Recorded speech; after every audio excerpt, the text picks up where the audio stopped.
I want to welcome you to the October 13th, 2021 regular meeting of the Governing Board. Mrs. Nye, could you please do our roll call? Here. Jason Olive. Here. Laura Bruner. Here. Lindsay Flood. Here. Joel Ward. Here.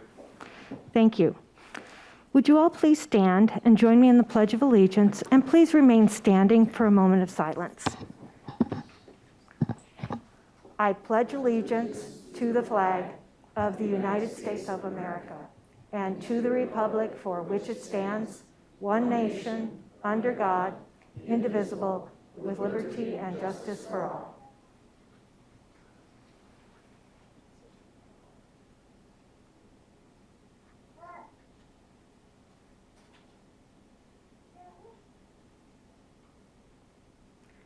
Please be seated.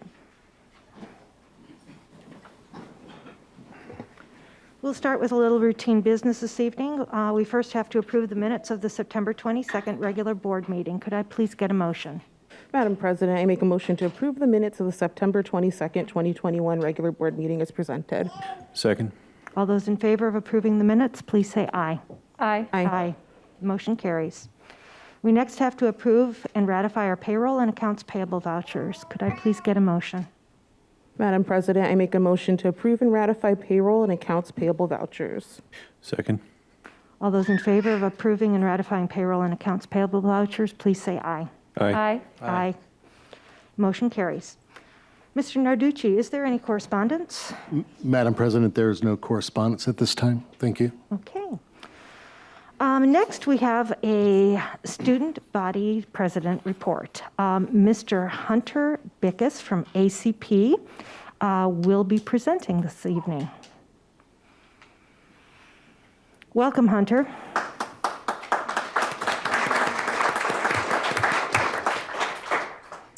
Good evening, Madam President, board members, Mr. Narducci, and all of CUSD, and thank you so much for having me tonight.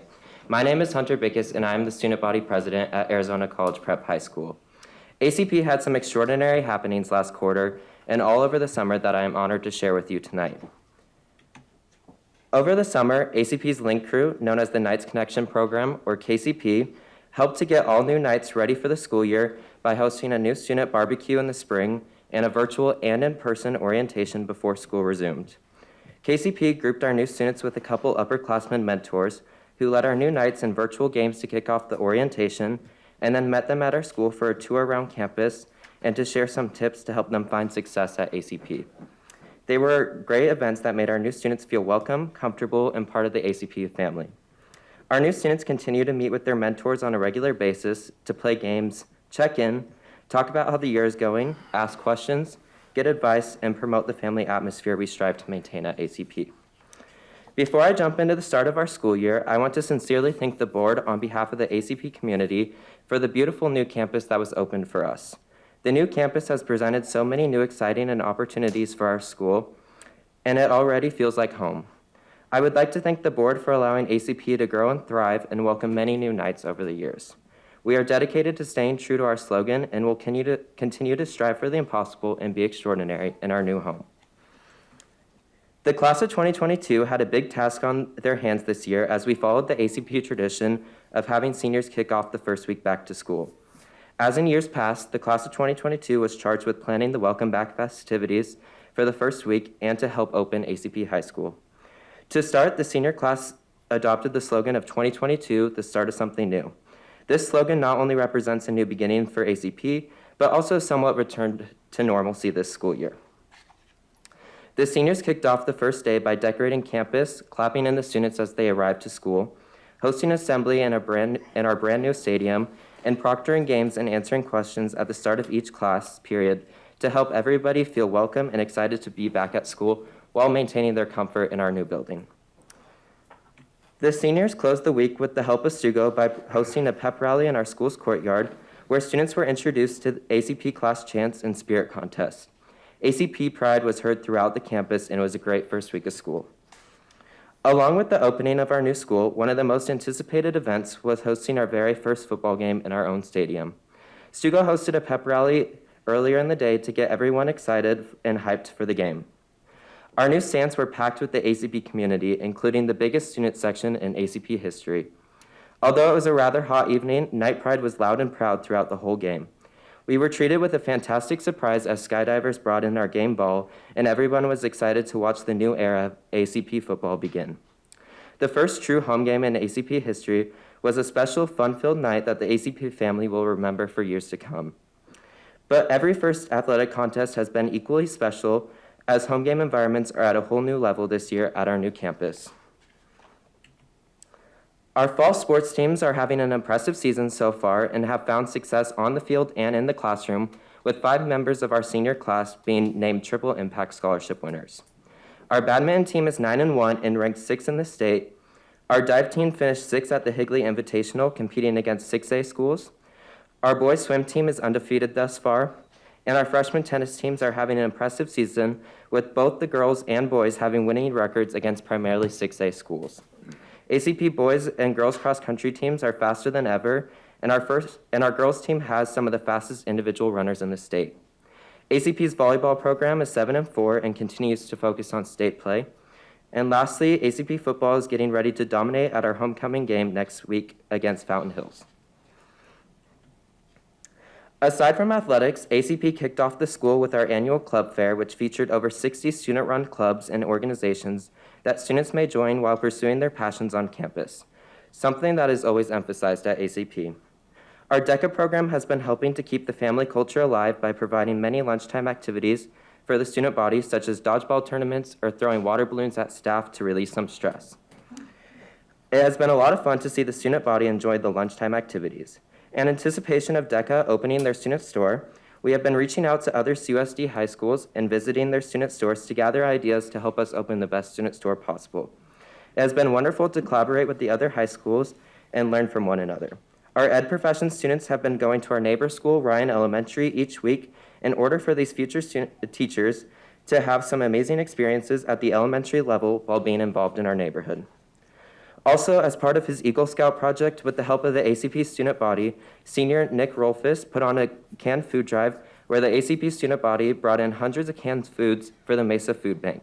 Another great way the Knights are giving back to the community. ACP's academic excellence continues to thrive as the 218 members of the senior class learn that we have 12 national Hispanic scholars, 2 national African American scholars, 1 national Indigenous scholar, and 9 national merit semifinalists. In addition, senior Frederick Chango earned a perfect score of 36 on the ACT. As we head into the second quarter, our student government is working diligently to prepare for next week's homecoming and corresponding festivities. This year's homecoming theme of Monster Mash, a haunted homecoming, was revealed to our student body last quarter. A jam-packed week of activities begins with our annual night games, which is a night full of mini games and fun for the student body that ends with the color war, which is always a crowd favorite. On Monday, the students will arrive to see our campus decorated in haunted decor. The week will include spirit days that correspond with our spooky theme. Our volleyball teams will host their Dig Pink volleyball games on Thursday, which will be loads of fun as they raise money for breast cancer research. And on Friday, we have our homecoming pep assembly, our tailgate, which includes a barbecue and carnival games, and of course our homecoming football game, which kicks off at 7 p.m. at our stadium. To top it all off, we look forward to the dedication and naming of our school stadium at the game as well. I hope you will all consider joining us. As you can see, we have been very busy at ACP. We are excited with how successful the start of the year has been at our new school, and the members of STUGO have played a huge role in this success. At this time, I would like to introduce you to ACP's student leaders. In appreciation of support of CUSD and ACP High School, we have a small gift for each of you this evening on behalf of the ACP community. Without further ado, here are the members of ACP student government. First, we have our student body vice president, Kaya, our student body treasurer, Taryn, our student body secretary, Morgan, our student body spirit commissioner, Kaden, our student body club coordinator, Carrie, our senior class president, Mariella, a senior class representative, Camille, a senior class representative, Ellie, a senior class representative, Orla, a sophomore class president, Lauren, our sophomore class representative, Mariana, Freshman class president, Lena. A freshman class representative, Milani. A freshman class representative, Regina. A freshman class representative, Annie. A freshman class representative, Anaya. And our advisor, Mr. Castro.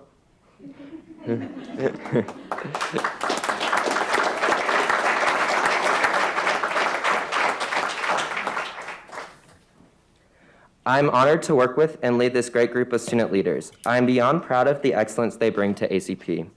We hope that you will attend our homecoming football game on October 22nd, where we will be dedicating and naming our stadium in honor of Dr. Fred Dupree, who is the reason why we are all standing before you today.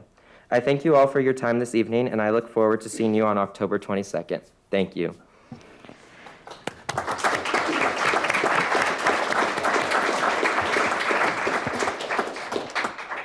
Thank you, Hunter. We really appreciate hearing what's been going on at ACP and what's going on in their new facilities. So we appreciate hearing how much the students appreciate the new school, and we hope that everyone truly can enjoy their high school years there and learn a lot. So we wish all of you the best of luck, and we also appreciate all of the leadership that you have and your Stugo group has at the school. You're doing a lot of wonderful things, and it truly helps bring your student body together as a group, and I think that's one of the biggest things that has been so important to the ACP community for so long, and I'm really glad that you're bringing that to the new school and to the new site that you're at. So thank you so much. Thank you. Have a great evening.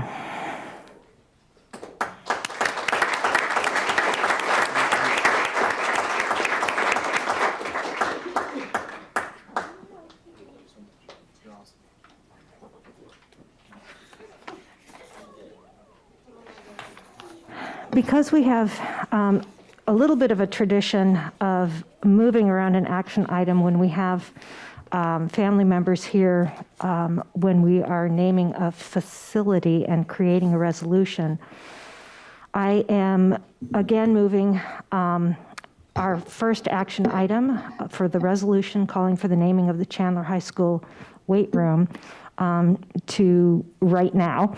And so, Mr. Narducci, could you please read our resolution? Thank you, Madam President, members of the board, and members of our community. First, I'd like to recognize a few people in the audience here for the special resolution this evening. Chris Chick was a coach at Chandler High School. We're honored to have Bill Chick, his father, here today. Bill, if you can be just recognized here. Thank you. Also, our head football coach at Chandler High School, I think many of you may know him already, but Rick Gerritsen, Coach Gerritsen, thank you for being here. And Jeremiah Skalniak, an interesting story, a teammate, a friend. As a matter of fact, they met their sophomore year in high school. Chris was number 65, and Jeremiah was number 66. That's how they met. They were in line to get their uniforms and were steadfast friends from then on. So thank you for being here as well. Appreciate that.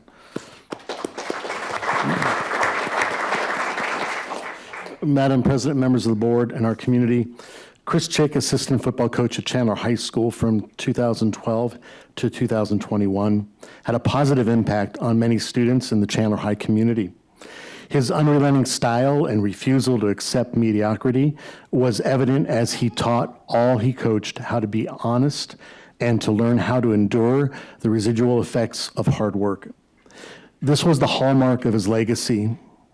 Through each encounter with individuals, it was evident that Coach Chick wanted the best for everyone. His light never dimmed, and he paved the pathway for student athletes to outwork and ultimately outperform their opponents. He defined intensity and built in competitive spirit through hard work in the weight room and on the field. Chris will be remembered for his happy-go-lucky and compassionate demeanor. He taught others to not take life too seriously, while always exhibiting a competitive attitude in all that he did. Winning or losing, Chris would encourage players to do their very best. It showed in the Chandler High School football team's success under both head coaches Sean Aguano and Rick Garrettson. Additionally, Chris dedicated his life to developing a college-ready mindset in those he coached and mentored. It was his mission, and he accomplished it without any regard for personal compensation or reward. Chandler High School coaches and former student athletes will be forever grateful for his efforts. In remembrance of his positive impact to athletes and coaches at Chandler High School, it's fitting that we officially name the weight room at Chandler High School in honor of Coach Chris Chick. As presented on October 13th, 2021 by Interim Superintendent Franklin R. Narducci. Very honored to read this proclamation, and I'll turn it to you, Madam President. Thank you, Mr. Narducci. Could I please get a motion from the board? So moved.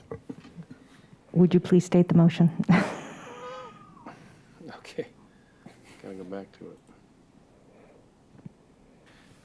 I move a resolution, a resolution calling for the naming of Chandler High School White Room in honor of Chris Chick. Second. Is there any discussion? If no discussion, all those in favor of naming the weight room at Chandler High School in honor of Chris Chick, please say aye. Aye. Aye. The motion carries. Thank you. Madam President, I believe Coach Garrettson would like to say a few words, and if you can take the podium back there, Coach, that'd be great.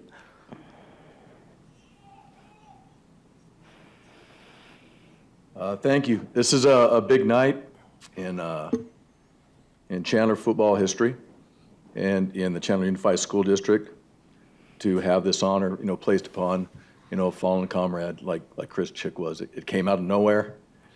He had tremendous influence of what's going on in the Chandler football program, dating back with Sean Aguano in 2012. He came on board, even though Sean was the head coach in 2011. And then when I took over in 2019, always there for our student athletes, always there for other students as well. We all know that the weight room is just not used by the football program. It's also used by other sports. He was accommodating to other coaches of training their kids as well and getting things in line. And without question, it is a huge honor and well respected for him to have his name placed on our wall in the Chandler new weight room. So I want to thank everybody here that gave approval of that. And we wouldn't be where we are as a school nor a program without the due diligence of what Chris Chick brought to our campus for 12 years. So thank you very much, and it's going to be a big news when I go back tonight with our coaches and administration. Thank you.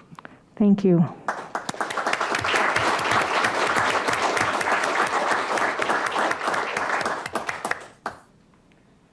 Did Bill Chick want to say something? Thank you so much, and it is our pleasure to be able to name that weight room after him at Chandler High School. And I know that is also a relatively new weight room that we have. My students utilized the old one, so but I think it's fitting that with a new building, or a relatively new building, that we name it in honor of Chris. So thank you so much for bringing this to the board's attention and allowing us to do this. So thank you. Madam President and Mr. Chick, there'll be a celebration or a unveiling of that facility there with your son's name on it, and that's for years to come. And Chandler High School really was behind this nomination last year upon hearing of your child's passing.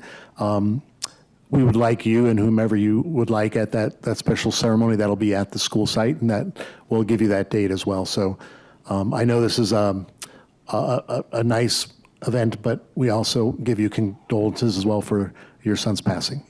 Yes. right. We will now move on to our citizen comments, and we received a few comments online, and Mr. Locke will present those. Yeah, thank you, Madam President, members of the board, and Superintendent Narducci. As a courtesy to our public, we provide an opportunity for the public to submit citizen comments electronically on any topic, whether it's on the agenda or not. We've heard from 7 people since our last board meeting 3 weeks ago. Our feedback centered on 2 topics this week: COVID dashboard and health and safety masks and so forth. We may not have had a tongue-in-cheek comment submitted this week as well. You might get a kick out of that. Submitting comments electronically provides our governing board members time to read and prepare prior to the meeting. This format also provides the board an opportunity to ask clarifying questions to the administration. You have the submissions verbatim for your consideration. They're also available on the website for public review. Thank you, Mr. Locke. And this is now the time for the public to comment. Members of the board may not discuss items that are not specifically on our agenda. Therefore, pursuant to ARS 38431.01H, action taken as a result of public comment will be limited to directing our staff to review the matter, responding to any criticism, or scheduling the matter for further consideration and decision at a later date. I do want to remind everyone that of protocol that we do, since this is a business meeting of our board, we do require everyone to be respectful of everyone who is speaking. And so tonight we have 10 individuals. So since we are at that 10 limit, or not over 10, there will be 3 minutes, or up to 3 minutes that you'll be allowed to have your time at the podium. So our first individual is Ruth Jones.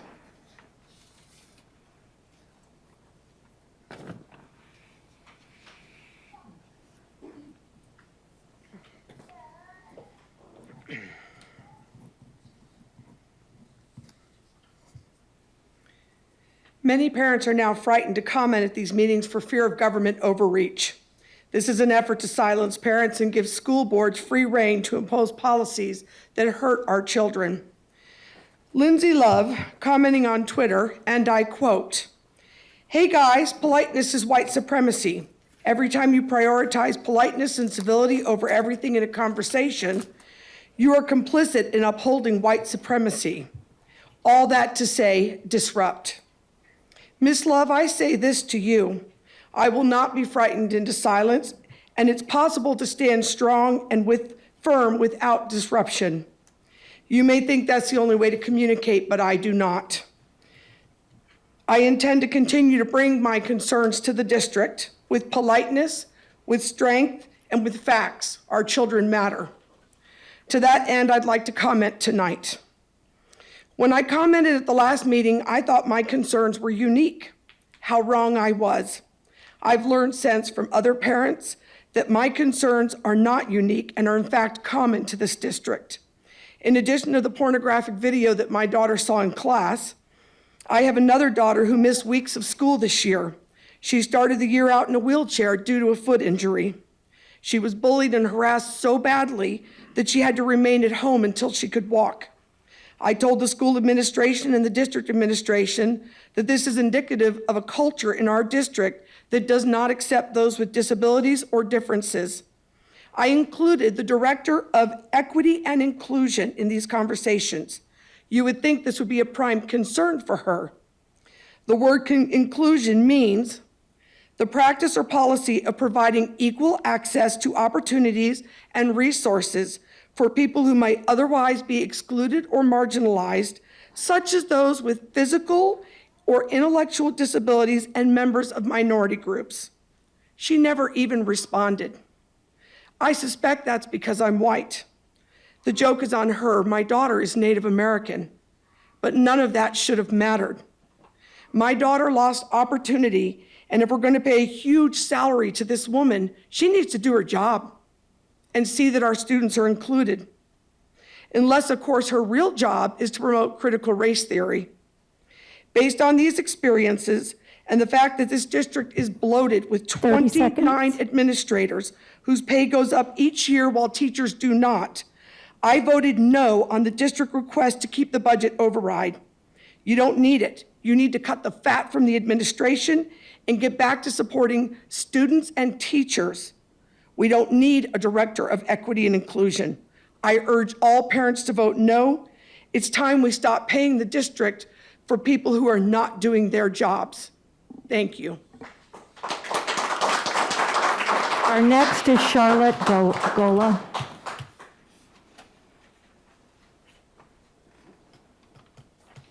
Hello. I'm Charlotte Gala. I'm a mother to 4 children in district. Thank you for giving us time to speak here tonight. School boards were in the news again this week, which I'm sure you guys were all happy about. AG Garland recommending investigating the parents who speak at board meetings, it was frightening. I speak at a lot of board meetings, and we parents come and we speak at these meetings because we care about the children. And that's why we're here. And personally, I'm worried about the learning loss position that we as a district find ourselves in because of our COVID education, our school closures, and our online learning.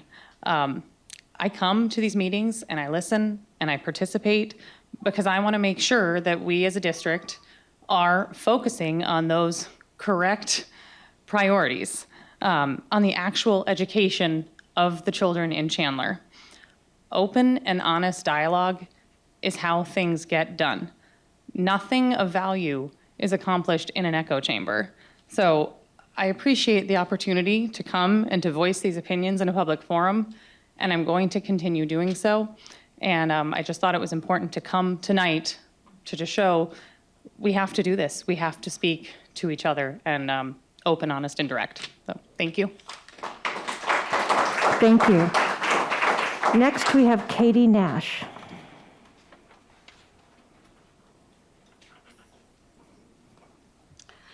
Good evening. Since March of 2020, educators have gone above and beyond to meet the ever-changing needs of our students. We quickly adapted to virtual learning. We figured out ways to get meals to students. We started an entire online elementary school. We deployed thousands of computers and hotspots. Was it perfect? No. Were there things we could have done better? Absolutely. But we were all doing what we thought was best for students. As Chandler Education Association, we work closely with the district to try to address issues and come up with solutions that work for all stakeholders. While we may not agree on everything, we are always moving forward, which brings me to the override. We are encouraging all staff and community members to support the override. Despite the misinformation, these dollars are being spent on people and programs. We just sat through the annual financial report showing where those dollars are spent. Our educators are world-class educators. CUSD is home to the Arizona State Teacher of the Year. Others have been recognized with various awards and accolades. These educators deserve to be treated like the professionals they are. These educators and the programs they facilitate are why over 44,000 students choose CUSD for their education. And those 44,000 students have a diverse set of needs. In order to serve our students, our educators need adequate professional development to address the unfinished learning due to the pandemic. Our students need small class sizes and individualized or small group instruction. It has been recognized that some areas of our district have greater needs than others. Making sure that every student has what they need to succeed is exactly what CUSD is trying to do. We hope that everyone who is calling out these gaps in learning will also support the override so that each student can feel seen and successful. Thank you. Thank you. Is John Caldwell here still? Okay. Emily Swanson.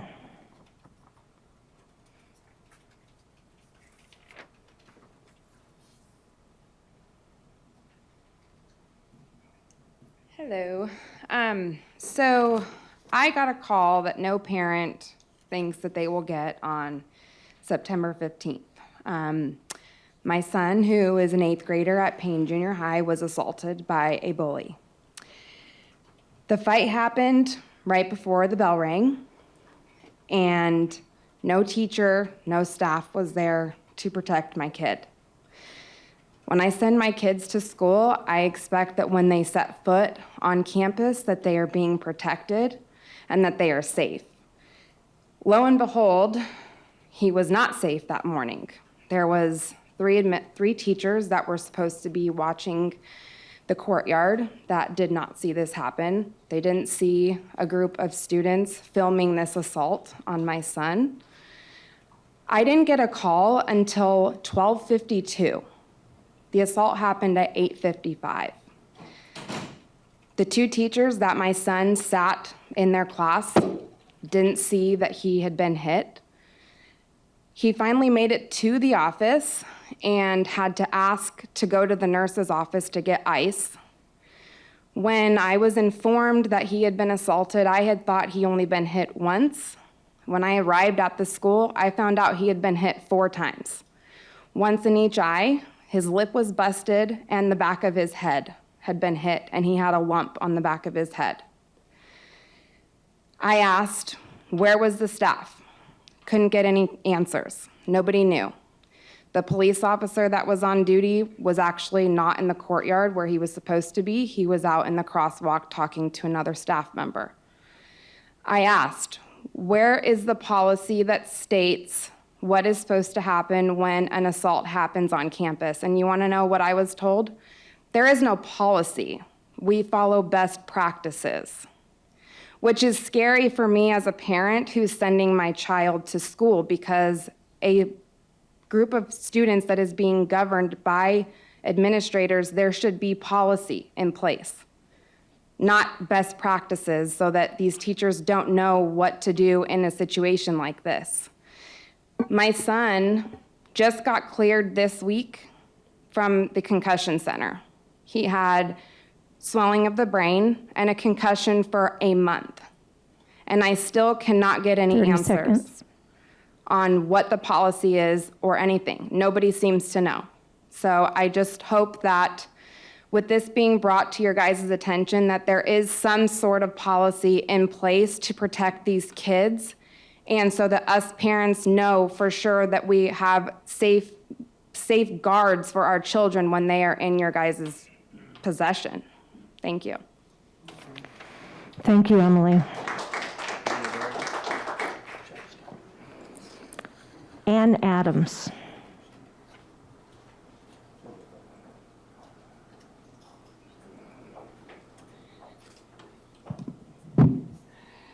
Good evening, Madam President, board members, and Mr. Narducci. My name is Ann, and I have 2 kids. One of them is in the loss of students for CUSD. She's now being homeschooled. I'm drawing my line today with a no vote for the upcoming override. As a parent, I've always voted yes. I'm from a family of teachers. I have joined up with other parents of different backgrounds to support a no vote. We are lawfully your leaders, and you serve the will of the people. No matter how right you feel about anything you do, you have zero right to force us to follow a false ideology and push this on our children. You refer to these programs as doing the work. That to me claims you must feel that you are a false prophet, which is a very ungodly concept. I say no to discussions on sex and race-based ideologies that violate my civil liberties.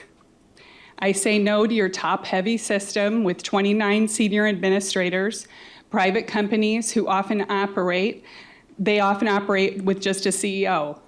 I say no to the pay raises when you have not met your goals. I say no to offering senior administrators raises. No to schools questioning our children about suicide without parental consent. No to dictating health care with masks and vaccines.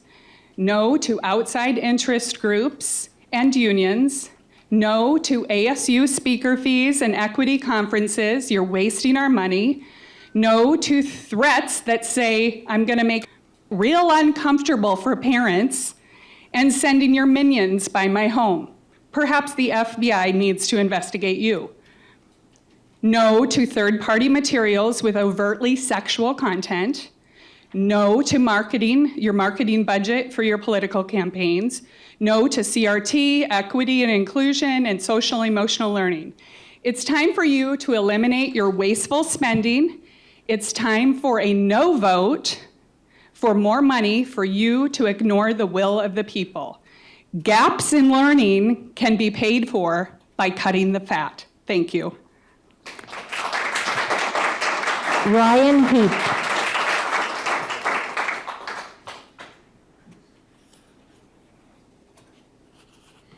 Good evening. I just want to apologize.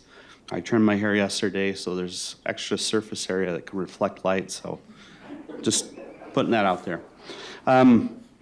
Tonight, you'll decide to approve the NSBA connection fees. You also briefly will go over changes to the JCLB-R that strikes the statement that a school district or charter school may not require a student or teacher to receive the COVID-19 shot or wear a face covering to participate in in-person instruction. So the question is, how do you expect parents to support this budget override in November if you continue to affiliate with an organization that's striving to label dissenting parents as domestic terrorists? Or, if you decide to introduce another mask mandate or COVID-19 vaccine mandate for the student population. I have extra time now, and I appreciate Mr. Worth's comments about the statement of how to address the decreasing population that's posing. As an administration, as a board, you could sit and watch the numbers decline as population age, and that is, something that will happen. Or you can choose to proactively engage in trying to rebuild this district. May I remind you that you lost over 2,000 students during the pandemic, okay? That didn't have to happen, all right? Let me ask you, is CRT, is pushing social emotional learning, is equity, are those helping the district to improve on those numbers, or are they hurting? You need to look at the results. I firmly believe this district has the resources. You have an enormous budget. You have very skilled people. You have incredible teachers. You have everything that you need to pull people back. Or you can just watch ALA, Benjamin Franklin, all the charter schools that seem to have figured it out and know what the parents in this area want from education, and you can watch their numbers soar into 300-400% enrollment increases and watch your numbers decline. Those are my comments. Thank you. Thank you. Philip Campbell.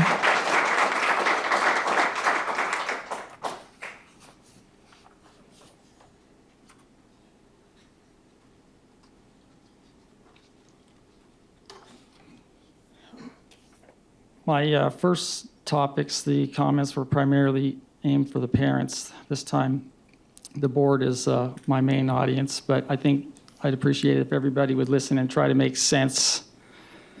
I know some of my stuff seems pretty out there, but there's a method to the madness.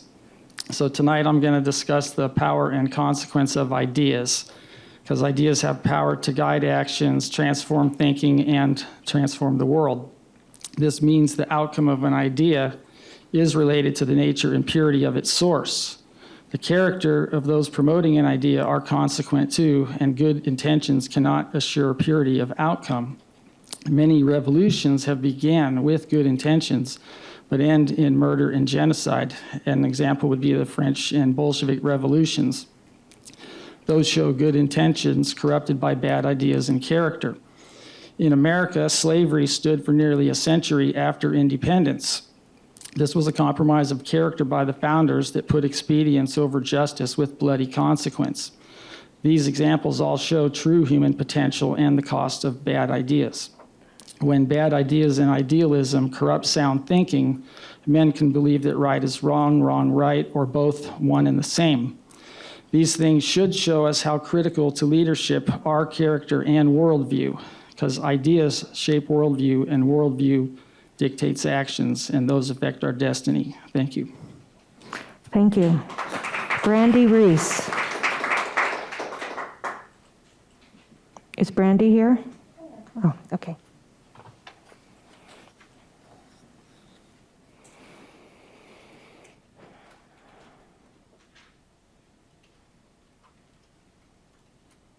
Good evening.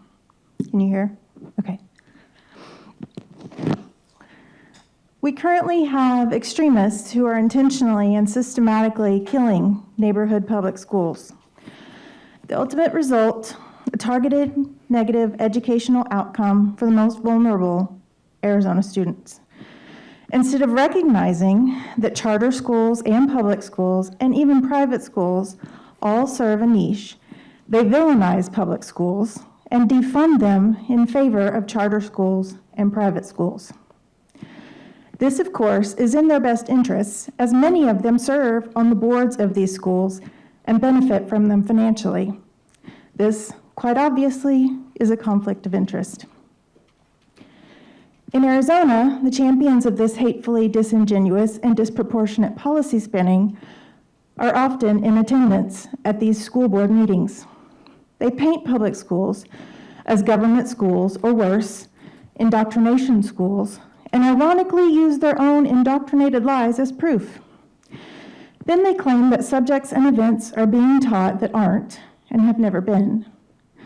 By underfunding and cutting school funding each year, they force teachers to endure poverty wages, and it follows on that school boards are forced to cut programs and services that would actually benefit students who need additional or special services. Those disenfranchised students are then forced to either take vouchers, which come from public school funds, to attend private schools, or attend charter schools, which are also funded with public school monies, or flounder in the system that is now so woefully unequipped to help them that everyone is frustrated and fails. This all under the guise of school choice. It's not a choice. It's modern-day segregation by income level.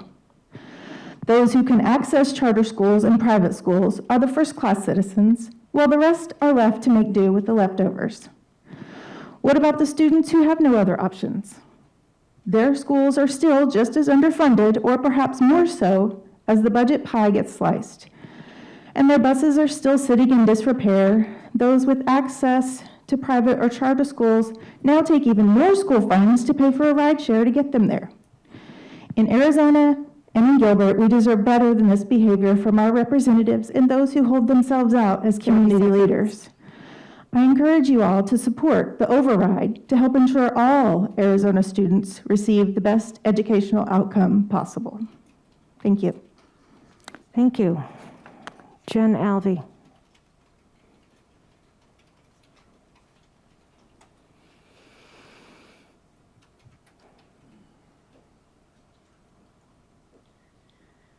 Tonight, I'm bringing two issues to our board's attention. First, that I've yet to receive any response, even an acknowledgement, to the emailed formal request for information, which I sent 3 weeks ago regarding CUSD's lobbyists. I realize that we've all been enjoying our fall break and that normal workflow may have been interrupted, but 3 weeks seems like ample time for somebody at CUSD to have responded to me, especially considering how many generously paid administrators are available to do so. Second, to recap where things have currently devolved to, the School Board Association's national organization has called in the feds on we parents, accusing us of being domestic terrorists. Attorney General Garland has authorized the use of the Department of Justice on we parents who speak out at school board meetings. Just this past summer, while our CUSD board members and employees sat inside in the air-conditioned comfort of the building that we community members help pay for, we parents were relegated to standing outside in the 115-degree heat for several hours in order to express ourselves to the board. And when someone, admittedly loudly, pointed out the inequity of this situation as they stood outside in the heat, CUSD had that person trespassed and arrested. Interestingly, neither CUSD officials nor the School Board Association had any concerns worthy of law enforcement's attention when pro-equity activists commandeered our school board meeting over a year ago. Those pro-equity activists, led by the head of Planned Parenthood's political advocacy organization, a sibling of one of our board members, interrupted that meeting and behaved much more stridently than any other participants I've observed during the 7 years I've had occasion to attend our board meetings. But CUSD didn't trespass any of them, nor requested any law enforcement assistance that night, so far as I'm aware. Nor did the School Board Association feel fearful enough to summon help from the feds. Perhaps that's because the School Board Association is actively promoting the same critical race theory-infused ideology and initiatives that those activists were supporting that evening. It can't be pure coincidence that CUSD hired some of the very same deep equity proponents that the ASBA had recommended to our district just a few months prior.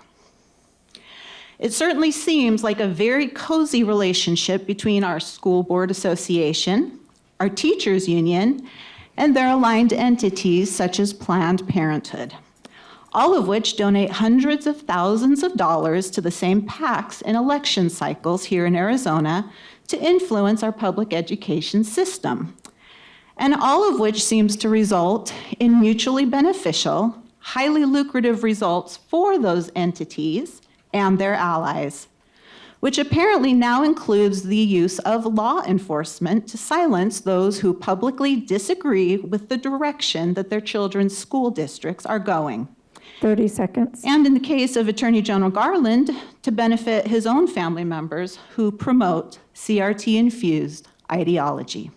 Thank you. Thank you.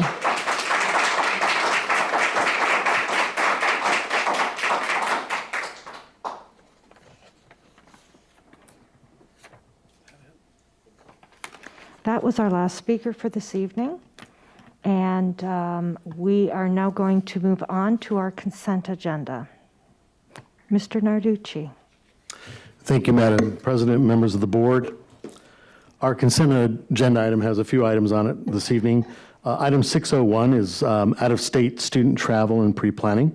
Out-of-state field trip pre-planning forms for Castile High School and Hamilton High School are provided for you. Following governing board pre-approval, we will designate, Dr. Craig Gilbert will monitor the trip arrangements before providing final approval. The governing board will receive a summary of the final travel arrangements quarterly. The final trip approval will be determined on a case-by-case basis and will be contingent upon current health guidelines in the areas that our students are visiting. 602, monetary gifts. Request approval of the monetary gifts generously donated to Chandler schools, totaling $18,682.53. And under 6.03, under donations, a request for approval of the items generously donated to Chandler schools, totaling $379,083.52. Under item 604 of the consent agenda, Education Plus Up Grant Award Notification. The Education Plus Up Grant program is funded through Arizona's share of the American Rescue Plan, ARP, Coronavirus State and Local Fiscal Recovery Funds, which is the CSLFR.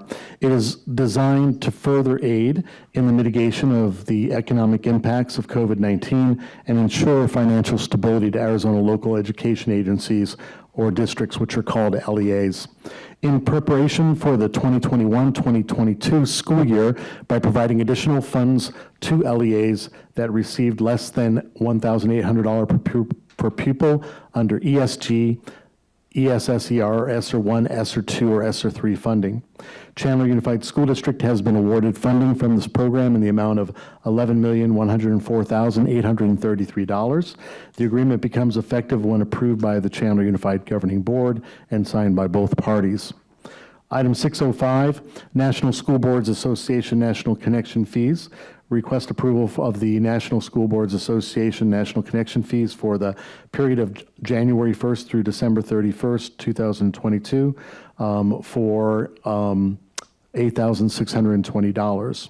Under 6.06, Policy Revisions, Arizona School Boards Association released policy advisories in response to a recent ruling by Maricopa County Superior Court Judge Catherine Cooper that parts of House Bill 2898 are unconstitutional and void.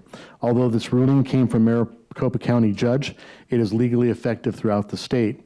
These policies address a change made to ARS 35-212 and included a reference to ARS 15-717.02. This language is from sections of House Bill 2898 that were ruled unconstitutional and can be disregarded. Policy GCH, Policy Support Staff Orientation and Training, and Policy IMB, Teaching About Controversial and Sensitive Issues, were affected in this ruling. Per policy BGF, School Board Governance and Operations, the operation of any section or sections of board policies not established and required by law or vested by contract may be temporarily or permanently suspended by a majority vote or board members present at a regular or special meeting.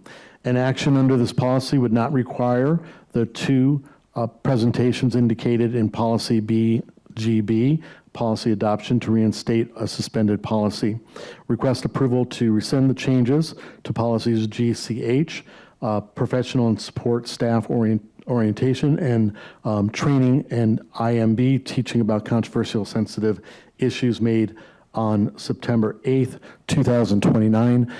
Just also to let the board know, those are areas that also are being considered and under the advisory. 2021, you mean? I'm sorry, 2021. Okay. I apologize. And then item 607, human resources, employment separation and compensation as listed in your packet.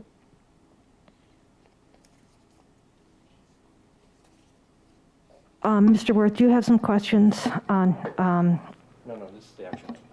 the action? Okay. So all of those, could I please get a motion to approve the consent agenda? Madam President, I make a motion to approve the consent agenda as presented. Is there a second? I have a second and a question. Okay. The NSBA, do we have to be members of the NSBA to be in the ASBA, or is that, what do we get for the NSBA?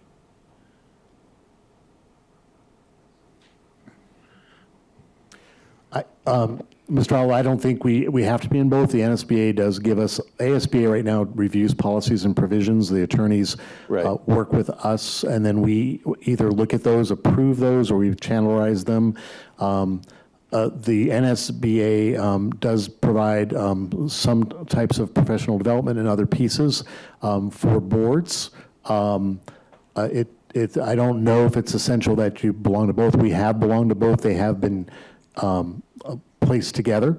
There is no other agency at this point that provides that same service to school districts across the nation. Madam President? Yes. Can we table this item for future discussion? Because I agree with, to me, there's a lot of questions I have about that. I don't know how that works. I'll let So, you figure it out. Mrs. Nye, can we pull this off the consent agenda, please, for this evening, since we do have concerns about it, and we will, I don't see a date on this as to when it is. Well, the invoice was from a month ago. I mean, they're not going to kick us out if we pay them late. Yeah, well, and it doesn't seem to have a due date. So, Mrs. Nye, can we please pull that out of the agenda? So could we please then revise the motion to approve the consent agenda without the NSBA? Yes, I would like to move that we approve the consent agenda with the absence of item 6.05. I second that. Okay. Who made the original motion? Did you, Lindsay? Lindsay, are you willing to modify your original motion? No, not at this time. Okay, so at this point then, I believe we would need to vote on the consent agenda as the original. And if you because that Mr. Olive, are you rescinding your second to that motion, to Ms. Love's? Yes. Okay. Is there a second to Ms. Love's initial motion? If not, could I get into a second motion then, please? I believe that Mr. Olive, you already gave. I'd like to move that we adopt the consent agenda with the absence of item 6.05. And may I hear the second? Second. Okay. All those in favor of the consent agenda with the elimination of 6.05, please say aye. Aye. Aye. Opposed? Opposed. The motion carries. We'll now move on to our action items. We have completed the resolution where we named the Chandler High School weight room after Chris Chick earlier this evening. We will now move on to the proposed Journey 2025 metrics for 21-22. And Dr. Fletcher will be presenting this evening.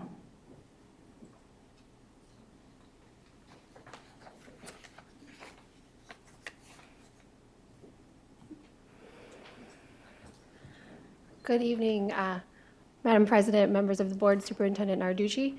At this time, we would like to propose that we make the following changes to the Journey 2025 metrics. We would like to remove the chronic absenteeism component, and we would like to make the recommendation to also monitor service learning hours. And I apologize, Superintendent Narducci, what was Yes. the? Thank you. And I just put you in a very difficult situation, Dr. Fletcher. It has your name by it, but I'm going to go ahead and read it for you. Thank you. I was going to say, I have been working and I on. apologize that No you, problem. when you just jumped up there, and I thought you were going to admirably do it, and I I was thought going to that's try. great. I've been working on She- answer 3 for the last 3 days straight. So She's been I'm working in a so different hard, land. and we appreciate it. But let me go ahead and pinch you. hit on that. And I thought you were reading it all off, not off paper, and I thought that was Nope. so great. So can we give her a round of applause? I mean, definitely, that's amazing. So, Madam President, members of the board, we want to approve, we're asking for approval for proposed Journey 2025 metrics for the 21-22 school year. As you know, the metrics were proposed to you prior in a study session by Dr. Jennifer Fletcher and her team. We request approval of minor modifications for the 21-22 Journey 2025 metrics as follows. We have a change in the metrics, which is a decrease in the numbers of assessments administered to our kindergarten and first grade students, and that's board goal 2, grade level proficiency. We've seen a need to decrease the amount of assessments that our students are receiving in the earliest grades, and that was some feedback that was given to us by our teachers. The use of DIBELS 8 to measure ELA, which is English Language Arts and Reading, for kindergarten and first grade students, and School City, which is our assessment system for math for middle of the year and end of the year. Those are times that we assess our students. For kindergarten students will be utilized instead, so we'll have that data, but not the over-assessment data.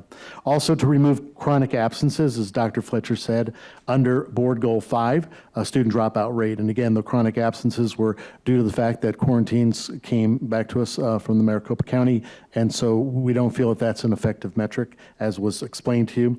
We also want to continue to monitor and evaluate the following metrics due to the external impacts that are unforeseen, which are service learning hours under Board Goal 4, career and college readiness, and CUSD pipeline under Board Goal 4, which is career and college readiness. As that data is available, we will make those recommendations that we look at those in the future here as we have more information on those.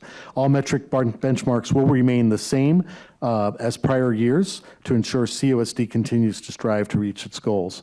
And that includes all of our assessment metrics, even though last year some of our students were not assessed. Thank you, Mr. Narducci. Could I please get a motion to approve our proposed Journey 2025 metrics? Madam President, I make a motion to approve the proposed Journey 2025 metrics for the 2021-2022 school year. Second. Okay, we have are there any questions on this? I just had one thing. So I spoke with some teachers over break, which was very nice of them to meet with me during their off time. And there were concerns with the early grades that they were giving tests that were really to measure at the end of the school year, but they're giving it at the beginning. And so when they were talking with parents about these measurements, the parents would become concerned because they look at it and they're like, oh, I'm below the standard, or my child's below the standard. And the teachers have to explain, no, that's where they should be at the end of the school year. So at least on some measurement, I don't know which one it was, but some staff had concerns about that. So I think this might address that issue to a certain degree, or can you give more information on Ms. that? Bruner, Dr. Fletcher, if you want to get up, I'm going to start, and you help me out here. Some of the assessments do have measurable targets that also include reaching goals so that we can assess where our students are individually. So some students can be paced different, or we can pace the education differently for them, or we may have some students that need acceleration. And so that's why those tests are designed. But I'm going to leave it to you, Dr. Fletcher, because that's your area. No, that was a great answer. Great question, Member Brunner. So a couple different pieces here. One, right, School City is probably the one you're hearing the most about, and that is new this year. In prior years, we had ATI Galileo. So a couple different things occurred, right? It's a new assessment. What that means also is it comes with new reports for our parents. And one of the features School City has is the report that does have a more distinct way of showing, making it look like a child is not where they need to be. And that's one of the training pieces that we tried to have with our teachers, knowing that we are working on those reports and improving them for the future, but that it doesn't mean your child isn't ready. It doesn't mean they're not on grade level. It doesn't mean they're not in the right classroom. It's that this is the beginning of the year. We need to know where to target them for that year to get them to grow to where they need to be, not only on School City at the end of the year, but on AZ Merit. Because remember, our School City beginning, middle, and end of year assessments are all aligned to the AZ standards because they are predictors to see how our students are going to perform on AZ Merit. So we did hear that feedback that there was a little bit of struggles because the reports changed and they didn't look as parent friendly. So it's something we are working to improve so it doesn't blatantly say your child is not prepared, they're not where they should be, which it doesn't directly say, right? But a lot of that's what a parent might hear or feel when they see something that says my child is less than proficient. So while the words say that, it's a place for our teachers to target and intervene and personalize learning to address gaps to get them to where they need to be at the end of the year. I appreciate it that you're looking at that and making it a little more clear on both sides, right? Yep. And I guess my other question was, do some of the tests take about 15 minutes to give per kid with like pretty much individualized attention with the staff member? Yep, so they are modified, abbreviated items. So they're usually, depending on the grade, 10 to 12 to 20, but each question is ensured to still align to our standards so that we have abbreviated the assessment, but we haven't rid of the content, the validity, and the reliability of it. And we also haven't said now it's a 40, we need an hour for each child. So we've tried to reduce the burden on our students while maintaining the integrity of the assessment in alignment with the standards.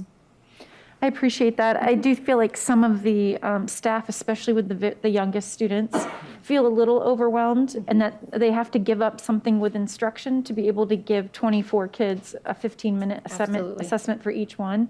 And I appreciate you hearing that from the teachers and trying to find ways, maybe we can brainstorm some more ways besides modifying the test, but also finding some staff supports through administrators, deans, or however we might be able to do it to make it so that they don't have to create centers, but maybe there's some other options for instruction during the testing period. Thank you. Absolutely, yep.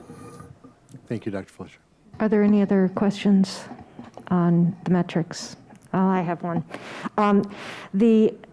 As we're looking at the chronic absences, I assume that the removal of this is only for this year.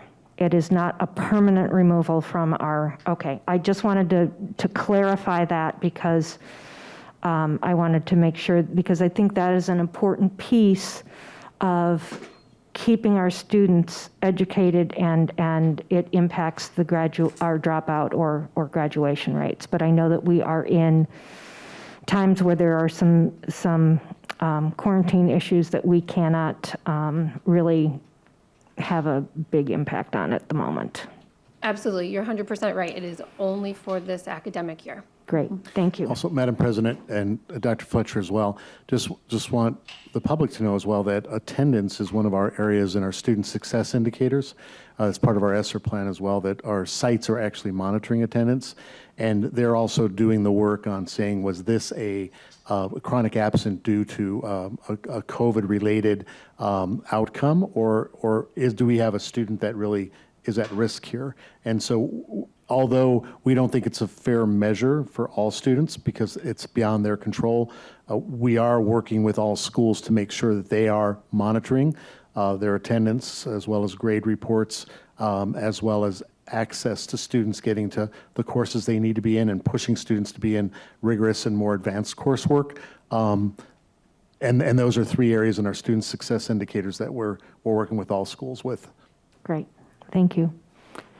If there's no other questions, all those in favor of approving the proposed Journey 2025 metrics for 21-22 school year, please say aye. Aye. Aye. Opposed? Motion carries.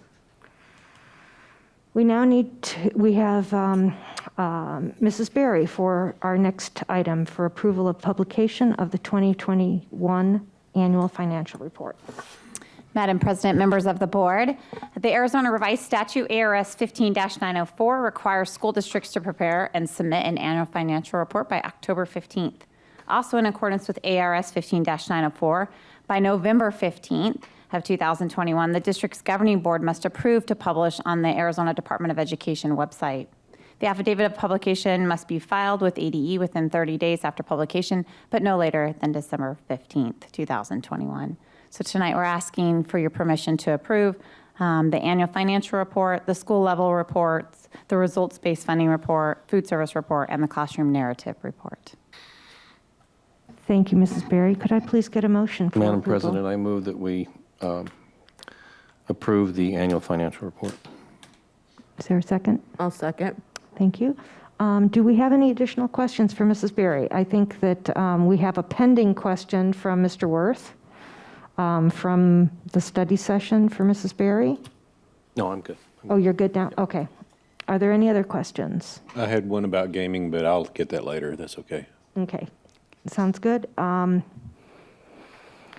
Mrs. Berry, is this also then the report that our auditors utilize and kind of, start their audit from and kind of say this is where everything is, and they spend several months here, don't they? Yes, and Board Member Mosnan, that is, they definitely use it. Actually, the auditors are here this week. They're right down in the conference room next to my office. They have already done some preliminary work, and then they'll finish this week, but this is a big piece of our audit that helps with a comprehensive annual financial report. So extremely important. Our general ledger is what creates this report, and ultimately they're auditing different aspects of that. Okay. If there's no other questions, all those in favor of approving the publication of the 2021 annual financial report, please say aye. Aye. Aye. Opposed? The motion carries. Our next is an ASBA bylaw change proposal consideration. The board is supposed to discuss and consider and give direction on voting on one bylaw change proposal from the Arizona School Boards Association. This bylaw proposal by the ASBA Board of Directors must be approved by 2/3 of the ASBA member boards in order to be effective. After this discussion, the board will vote, and we will give direction to Mrs. Nye to electronically vote in the manner that the board has approved. The following is the bylaw proposal that is to be considered and acted upon. Proposal A, with unanimous approval of the ASBA Hispanic, Native American, Indian Caucus, and ASBA Board of Directors, this change is being sought by the Hispanic, Native American, Indian Caucus, the HNAIC. It would create a seat on the ASBA Board of Directors so that Hispanic and Native American interests can be represented simultaneously on the board. Currently, there is one seat on the ASBA Board of Directors designated for a representation of the HCAIC, and it alternates every 2 years between Hispanic representation and Native American representation, creating gaps in representation. By contrast, the Black Alliance has a seat on the ASBA Board of Directors, ensuring representation on the board at all times. This proposed bylaw change also provides the flexibility for the Hispanic and Native American Indian Caucus to split into 2 distinct groups if its members so choose, and allows those groups to change their names and be recognized under new names. So this is what we have under consideration. There is a memo here that also talks about it and has all the technical details, but I kind of read the summary. So could I please get a motion? Madam President, I make a motion to approve the bylaw change proposed from the ASBA to create a seat on the ASBA Board of Directors so the Hispanic and Native American interests can be represented simultaneously, and give direction to Don and I to vote in the manner the board has approved. Second. Is there any discussion on this? Yes, Madam President. I'm just uncomfortable with this item. It specifically is allocating votes by class. I think it's unnecessary. The School Board Association is a very large board, and individuals would have the chance to be on that board no matter what their class. I just think it's unnecessary and it's wrong, so I'm going to vote no on this. I think whether we vote yes or no on it, they're still going to be separating by class. Well, it's not just that, it's having seats at the table. So I sit on the ASBA board as the Black Alliance president, and there's always representation from me, right? But with the American Indian Hispanic Caucus, the seat flips. So they'll have somebody on the seat who is Native or Indigenous for their term, and then another person is elected from the Hispanic Latinx community, and that person serves. But those 2 communities don't have representation, and that's important when we're talking about school boards and access. So this policy then locks in 3 positions. Yes, so it's just No. securing, well, it's securing. It locks 2 positions. Yeah, 2 positions. So I'm on the board as the Black Alliance president, and then it creates 2 seats. Right, So so that it's we 3. have No. there's always been a Black Alliance seat, but it creates 2 seats so that we have Hispanic know, but representation and Native American Including the Black representation. Alliance, there's 3 locked-in votes if But this passes. We're not, yes, but we're not voting on the Black Alliance. That's always I been know. a thing. But there are 2 seats that we are voting on tonight. I just think it's unnecessary. It's a Actually, it's a large group, and they can run like anybody else for a board, and How many seats are on the board? We think there's 24. so they have every opportunity in is- the world to be But that's represented. Well, not how actually, the world works. Actually, there is always a representative. We have 15 counties in Arizona, and each county gets 1 representative, except for Maricopa County that gets 2, and I believe it's Pima County Yes. that also gets 2. And then you have your officers of the board. And additionally, then there is the Black Alliance. And then they kind of lumped the Hispanic and Native American interests together into one group. They automatically get 1 seat in that lumped group. So what they're saying right now is to be able to split that 1 seat into 2. And, just for further discussion, we have a rural alliance that also has a seat at the table, right? Many of our Indigenous communities and school boards come out of the rural areas of the state, right? But the rural alliance president is not representative of those Indigenous school board members as well. Is there any additional discussion or comments? I would just say that it would not be fair if we did not vote tonight to give equal representation to our Native American and Hispanic school board members. Well, I guess the argument, Lindsay, is it's unequal representative that you have 3 classes that automatically get a vote.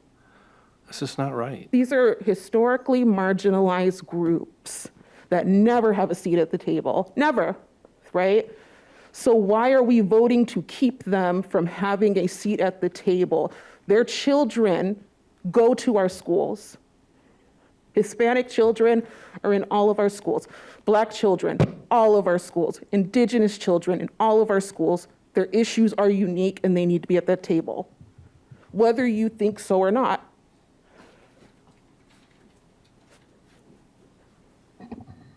Vice President of the United States, black. That has nothing to do Does. with People the are more than school willing- board association. More than people I'm are sorry, willing- they're that more is than willing to completely vote for- One at a ridiculous time, and has please. nothing to do with what we are talking about tonight. Kamala Harris being vice president does not mean anything to this seat that we're talking about. That's a completely separate issue, and that does not guarantee representation of Native American and Hispanic children. Kamala Harris is half black and half Indian. You're marginalizing 3 groups that aren't in this world. I'm not marginalizing 3 groups that aren't in this world. You're saying people These won't groups are support it. historically marginalized, whether you like it or not. Not now. Well, They I will are say, and have always been. currently, they alternate representation on the board. So they actually do have representation.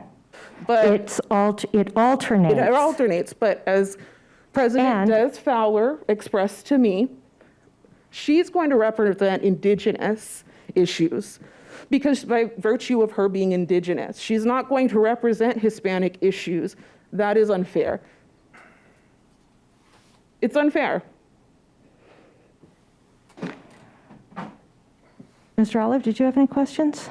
To tell you the truth, I don't really know if it really matters what the ASBA does because they're, other than helping us out with some interpretations of what the state laws are, I mean, they, for all intents and purposes, they're sitting around in a room talking to each other. Really. They do some work for us that we use, and we don't have to hire a person to do some interpretation of state stuff, but other than that, it really doesn't matter to us, right? It does matter to us. We have representation on the board. Hello. Yeah. Anything that you guys bring up, I'm bringing up in those meetings. Not just as the Black Alliance president, but as a member of the Chandler Unified School District Governing Board. Just because and it's probably because I don't understand what the ASBA does other than the few things that they do for Chandler, but if it's fine with me if we approve this because those are traditionally underrepresented folks, and that makes sense. And if there's and I have a question about it. So if there happens to be somebody that's Native American or somebody that's Hispanic on the board, do they also get another just Native American or just Hispanic board member? I'm not sure I understand what you mean by that. So like say somebody from Chinle goes and they're on the board, and is there would there be somebody else that the Native American Alliance would appoint to be on the board? It's voted by the Hispanic and Native American caucus. So they have a vice president and a president. Okay. So I think what they're simply saying, because it usually is, maybe the president is like Hispanic, Yeah. vice president is Native. They're saying that those two get to go to the board meetings and represent the interest of both communities. Okay. But they're an alliance for historically marginalized groups, which have not had equal access to education historically. And so it is very important that they are on that board because the things that we do as policymakers for school boards hurt those groups. Okay.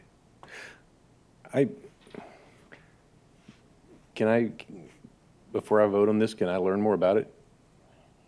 Mrs. Nye, when do we have to have this in by? I haven't seen them.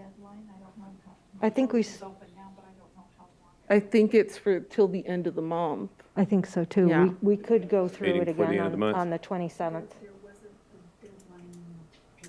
Okay. Let me.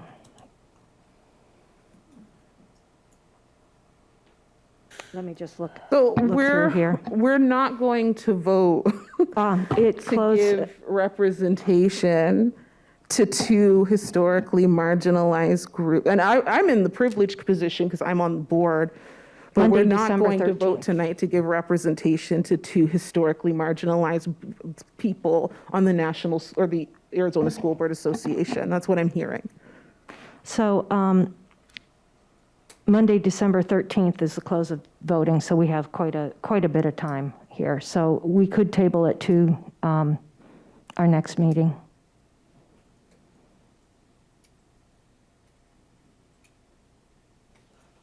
Mr. Olive, is that your request? I would like to request to table it until the next meeting. I Okay. would like to find out more about it, though. Okay. So we will table that. We will table this until the next meeting. And we will then move on to our information items. Our first one is our first quarter technology report, and I believe that is Mr. Fletcher. Madam President, members of the board, the first quarter technology report is presented for your information. I'll be happy to try and answer any questions you have. Are there any questions from the board? I just wanted to mention thank you to Mrs. Berry and Dr. Narducci for assisting me in understanding some of the details with the use of M&O funds versus capital and some clarification. I just wanted to make sure that whenever we can use capital, we're using capital, and it seems like that is the case, so that we're not using M&O dollars that are so tight in our budget for items that are capital items. So I appreciate that clarification. Mrs. Bruner, historically, the majority of the purchases are capital.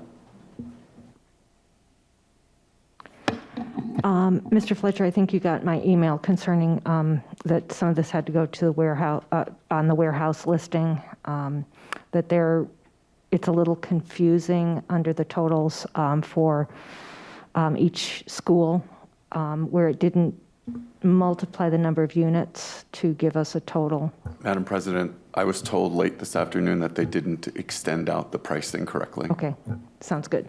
We So maybe apologize. next report, we'll go ahead and make sure that gets corrected, if Yes, ma'am. you could. It was updated. Let's see.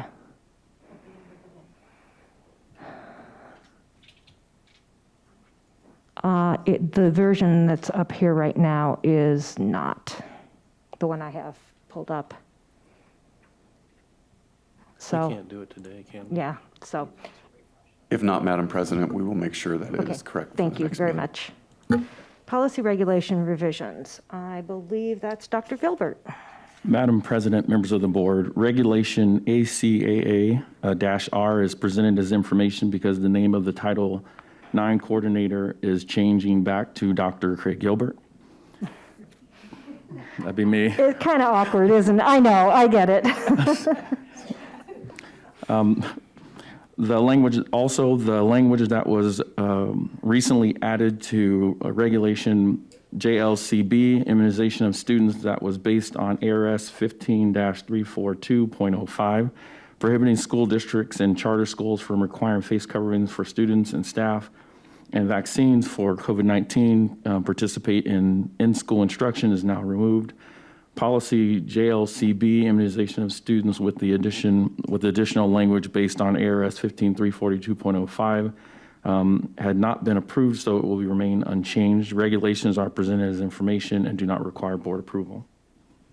Thank you. Are there any questions? All of this has been kind of confusing because of some of the changes that we were in the process of following state statutes, and now they're kind of being disrupted. And That is correct, Madam President. As you know, our policies change with the legislative change that's hand in hand. And because we've seen changes going back and forth, so if we see changes occur in legislation again, then we will be back to you with those policies, making sure they're in line with legislation. Okay.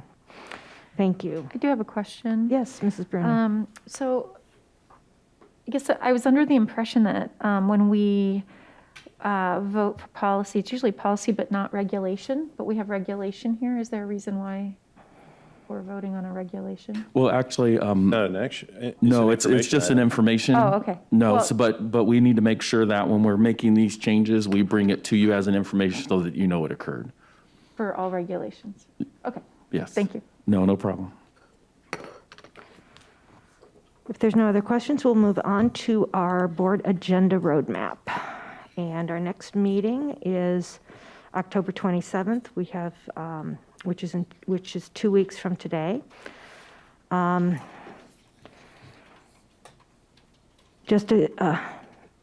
Narducci, are we definitely, is the dedication for the ACP High School actually next Wednesday? Actually, Madam President, members of the board, that is to be removed. We're doing one celebration, and that is on the 22nd, as our President Bickus said from ACP. We're doing that at the stadium dedication at 6:45 p.m. On the football field.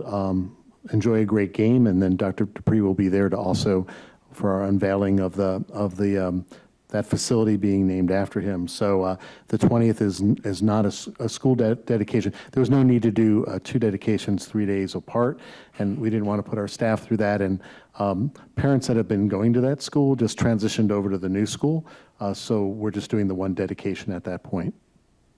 All right. They do a great job. I do 3 dedications, but I just don't think anybody's going to be there by the second or third one. So I think one time's enough. Sounds good.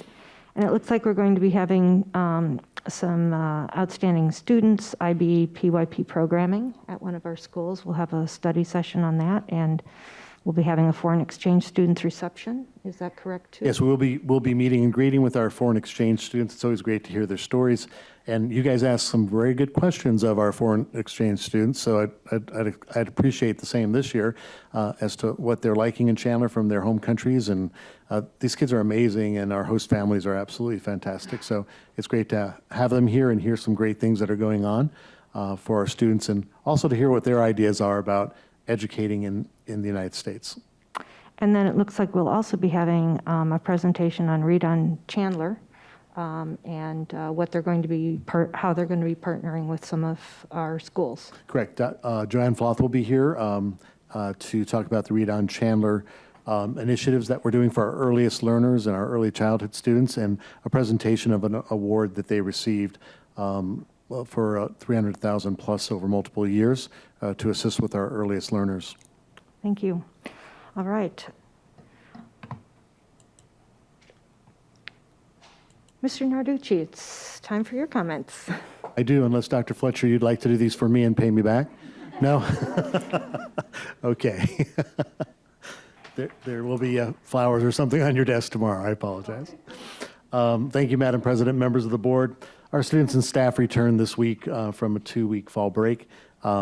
Teachers and school staff returned on Monday and had a chance to get biometric screenings or flu shots if they wanted to as a part of our wellness program that we work with all of our staff to ensure that they're healthy and they're taking care of themselves, because and today or at any time, educating is a very arduous job for our teachers, and they do an amazing job.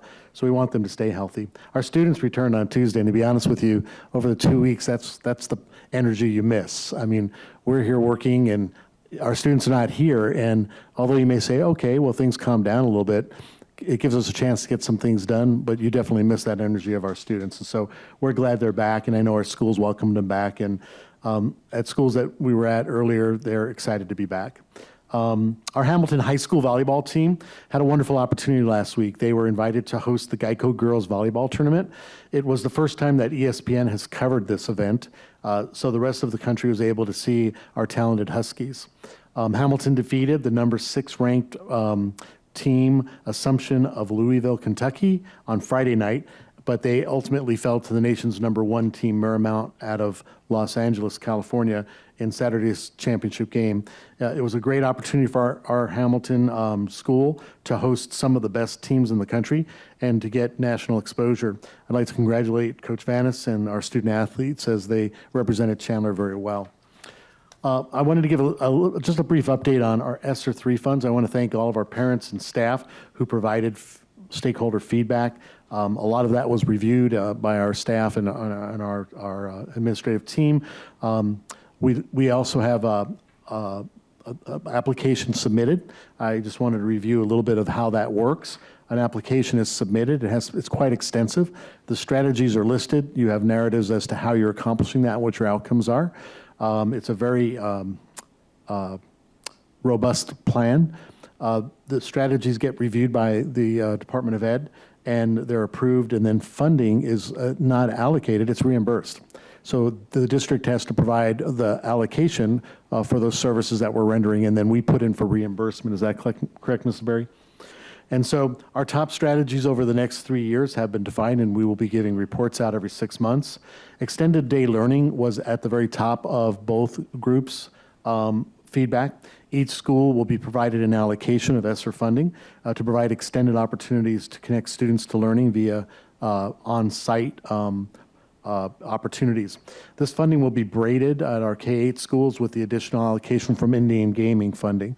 I think Ms. Berry alluded to that earlier in her presentation of the AFR, is that Indian gaming money will be transferred out to our schools to provide that opportunity for them to braid this, to provide more opportunity for more students to be impacted than what is in the ESSER fund for that strategy. This will carry out intensive ESSER III opportunities for our students who are targeted for those, but also for any additional student that has experienced any gap in learning or has also experienced any unfinished learning in math and English language arts. So we're really targeting those core areas for our students that had, and as you all saw at our last meeting in our presentation of metrics, English language arts, significantly, we weren't as impacted, but in our math, we were. So those are areas that we are focusing on with all of our strategies and all of our teachers across the K, well, actually preschool through 12th grade. We're also targeting intensive tutoring. That was another one that came up as a high priority. This is called Anytime, Anywhere Learning for our students. Dr. Jessica Edgar has been working with companies that are defining through an RFP the services that they can provide for all of our students in Chandler. But we're also targeting our students who have had learning loss. But again, this would be available for all students. And what we're looking at is providing access to highly qualified teachers. So when our students need the assistance, traditional tutoring usually occurs adjacent to the school day, so we're not able to get that student that help. Well, where do kids have most concerns and where do they need help? It's usually after practice, or it's after work, or it's on a Saturday, or it's when the parents went out of town, the child forgot they had algebra, all of a sudden on a Saturday night, I don't get it, I don't remember it, I don't have notes. Moms and dads may not be able to help. I was of no help to my daughter in algebra, but I could help her in language arts, okay? So the big part with this is that our students now can connect with a qualified tutor when they need that help and assistance. What does that do? It increases work completion, and a lot of our students do fail because of the lack of work completion, but it also gets them back on track when they may have times where work is due and they don't have connectivity to that teacher. This is an RFP process. As you know, we have to go out second quarter, and I know our team will be training parents how to utilize this service. Once the RFP is approved, we'll be bringing that back to you as an approval item. It will be paid out of ESSER III. But also our parents and students and staff need to be trained second quarter, and we're targeting January of the third quarter, the start, to be our target date. If anything changes there, I'm sure our team will go ahead and update the board as well as our community. Additional staffing was another area that was targeted, and intensive instructional support at sites with the highest need. As you saw in our presentation, we have some sites that have higher needs, definitely through the demographics of the different district, but also certain groups of students that we serve that may have other variables other than just good academic learning. It might be a language piece where they have to learn the academic language, or it might be a special needs piece where students need more time for recovery of those units. So we're going to support those sites with the highest need. We'll be reviewing data with their sites to determine the plan of action and outcomes targeting math and ELA for targeted groups at grade levels. So this will be specific intervention with additional staffing at those sites with the most need at that point. We're also going to be working with increased student access to personalized learning through purchase of technology devices and internet access. This was a key concern for our parent feedback when we made our presentations, as well as for our staff. Right now, Mrs. Colleen Flannery is doing an inventory of all of our devices in all of our schools, and we'll be making recommendations under Mr. Fletcher as to where we need to go and how much we'll be purchasing for sites.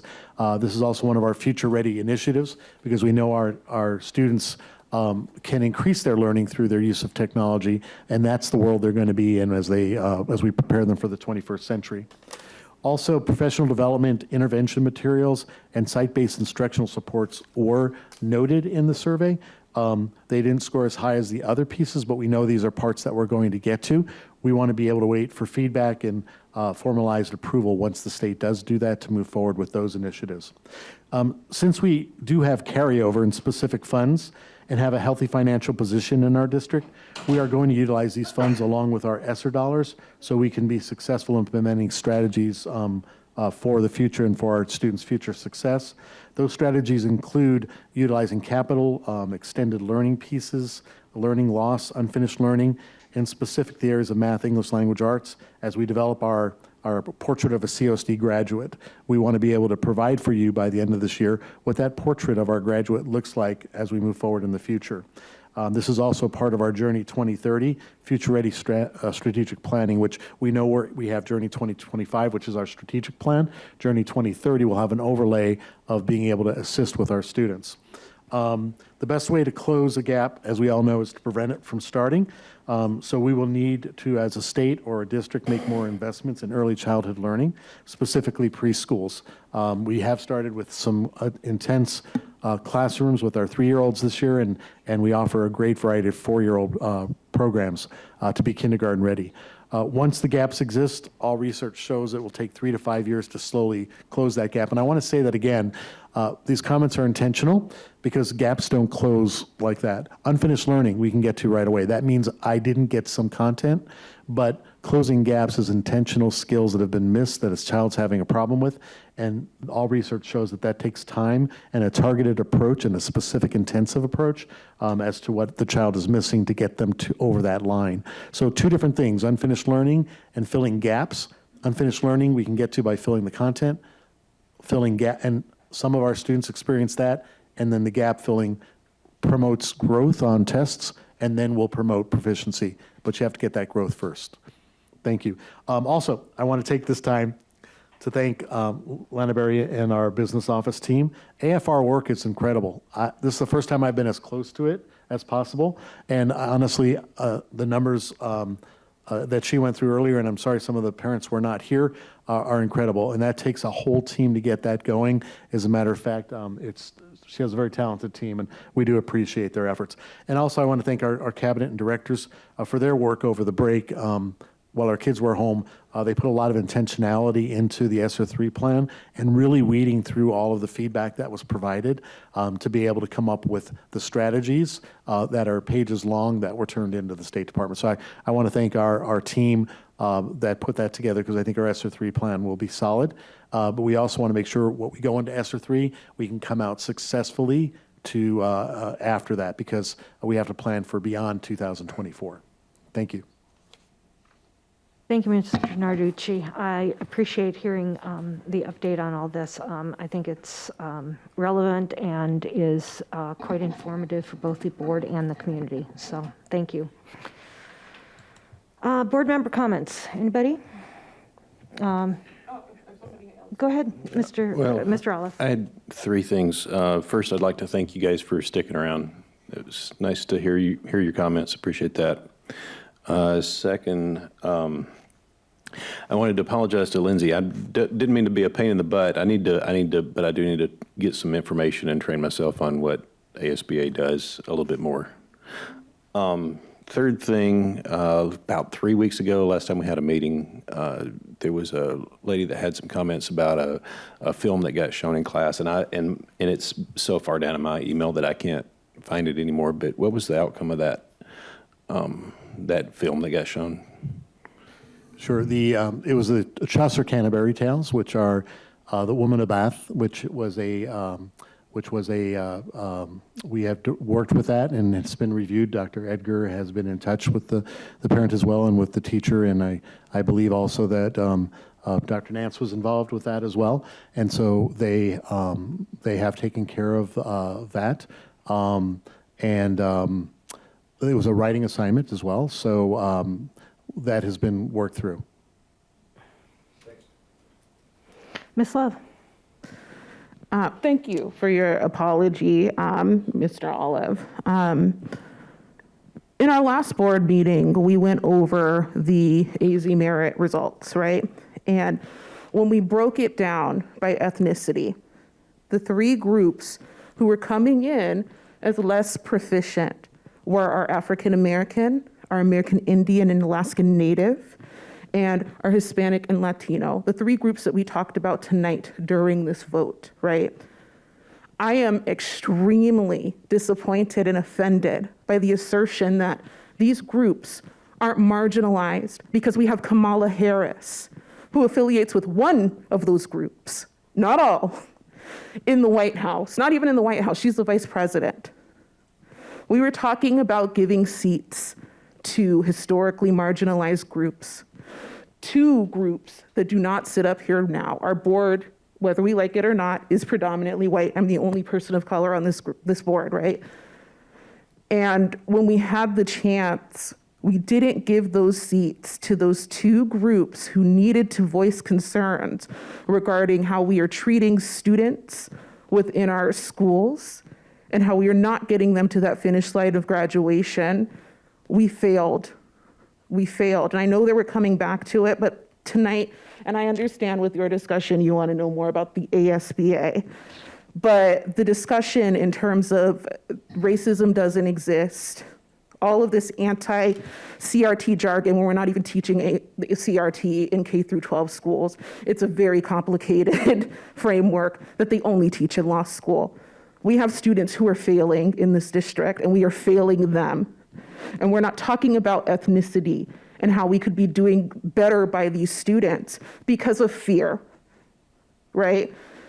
I made a comment last year about disrupting. The assumption was that disruption meant violence, and I'm highly offended at that because I assumed that that was something placed onto me as a black body, which we know that black bodies are characterized as more dangerous, right? So disrupting would be looking at these three ethnic groups that are not making it on reading, on math, and figuring out how our system is failing them so that we can do better. I don't want to hear anything else about violence. This is violent, what we are doing to these students, and that we are not giving voices to these groups. Come at me all you want to. Come at me about my posts on Facebook, Instagram, Twitter, wherever, TikTok. I don't even have a TikTok, but whatever. But I'm speaking to groups who are historically marginalized, who are being harmed. I sat in this district.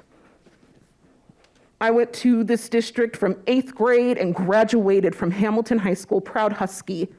So I know what it's like to be in this district, more uniquely than some of you. I am tired of having these conversations about how we are harming white kids. Nobody's talking about harming white kids. We are talking about the kids who we can't get to the finish line and how we can get them there. And I am sorry, when you break it down by ethnicity, we are failing. And that is all that I have to say. You can come into these board meetings all you want to and disrupt with the anti-CRT mask jargon, but we need to be talking about helping kids. And that's as simple as that. Are there any other? Yes. Mr. Worth. You want to go, Lord, you guys? Lindsay, I do agree with you strongly on one item. Those three classifications, we have got to give them more resources. I've supported that all my life, and I strongly, strongly agree. They need more resources to help them. One thing that makes school districts, public schools, I think, better than charter schools, we're required to hire certified teachers. That's incredibly important. A good friend of mine owned 10 charter schools, and he told me early on they realized it was imperative they hire certified teachers. Those teachers are the ones we're trying to support through the override. A lot of charter schools, and it's well documented, don't necessarily hire certified teachers. Now, some of those teachers might be fine, but again, my friend learned owning 10 of these schools is imperative we hire certified teachers. So hopefully we can support those certified teachers in the election. Thank you. Thank you, Mr. Worth. If there's no other comments or questions? One more thing. Just in speaking with Representative Pollack, I would be remiss if I did not talk about the fact that Chandler is, like the city of Chandler, our council is getting together to talk about the anti-discrimination ordinance. And for as much as, all of you have shown up here to mobilize, in support of your children, I would hope that you would mobilize down at that council meeting for an anti-discrimination ordinance, which does not just focus on race. We're also talking about protection of our LGBTQ people within our community, right? So please show up and support that anti-discrimination ordinance so that we can make Chandler safe and we can make sure that we make Chandler welcoming for all groups. I want to thank everyone for coming this evening. We truly appreciate also hearing your comments. Representative Pollack, thank you for being here this evening also. I know that you guys are very busy, even on the off season when the legislature isn't in session. So I appreciate you taking the time. And I do appreciate, I know everyone else is busy with their families and work and all of their responsibilities. So we do appreciate you coming out and being at the board meeting this evening.